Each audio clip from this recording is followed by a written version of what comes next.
గప్పట్ల లిక్కర్ కేసుల కవితక్కను అరెస్ట్ చేసిండ్రు.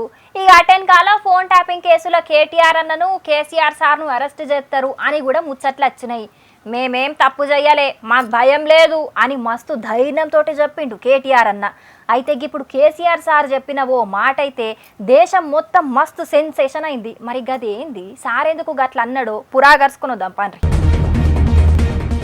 అధికారం పోయిన 4 నెలల్లోనే మళ్ళా ఎలక్షన్లను ఎదుర్కోబోతున్నాడు కేసీఆర్ సారు. ఎమ్మెల్యే ఎలక్షన్లు అయినట్టు ఇప్పుడు ఎంపీ ఎలక్షన్ల కావద్దని మస్తుగా ప్రచారం చేస్తున్నాడు. 17 ఎంపీ జాగల్లా 10 సీట్లన్న గెలవాలని ప్రచారం జోరును పెంచిండు కేసీఆర్ సారు. అయితే కేసీఆర్ సారు ఎంత ప్రయత్నించినా, ఎంత ప్రచారం చేసినా, ఎన్ని నియోజకవర్గాలు తిరిగినా ఫాయిదా ఏముండది అని అంటున్నారు.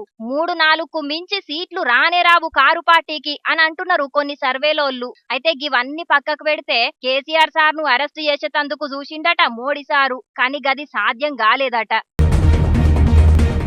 ప్రధాని మోడీ సార్ మీద కేసీఆర్ సారు గప్పట్ల పెద్ద యుద్ధమే ప్రకటించిండు కదా. గట్ల దేశంలో మోడీ సార్ కు ఆపోజిట్ ఉన్నోళ్ళ దాంట్లో కేజ్రీవాల్ సార్ ను, హేమంత్ సోరెన్ సార్ ను అరెస్ట్ చేసిండ్రు కదా. ఆ కేసు ఈ కుంభకోణం అని. అగో గట్లనే కేసీఆర్ సార్ ను కూడా అరెస్ట్ చేద్దామని చూస్తే కాలేదట పని. ఎందుకు అనంటే నేనే తప్పు చెయ్యలే కాబట్టి దొరకలే అని అనకచ్చిండు కేసీఆర్ సారు. అయితే మరి కవితక్కను అరెస్ట్ చేసిండ్రు కదా, అంటే కవితక్క తప్పు చేసిందని ఇండైరెక్ట్ గా ఒప్పుకుంటున్నాడా ఏంది కేసీఆర్ సారు? లేకపోతే గా ముచ్చట యాదకి లేక గిట్లా మాట్లాడకచ్చిండా పెద్ద సారు? కానీ అధికారంలున్నా లేకపోయినా కేంద్రం మీదనైతే పోరాటం తగ్గేదేలే అనుకుంటా గట్టిగానే ఫైట్ చేస్తున్నాడు కదా కేసీఆర్ సారు అని అనుకోబట్టిర్రు కేసీఆర్ సారు మాటలిన్న పబ్లిక్.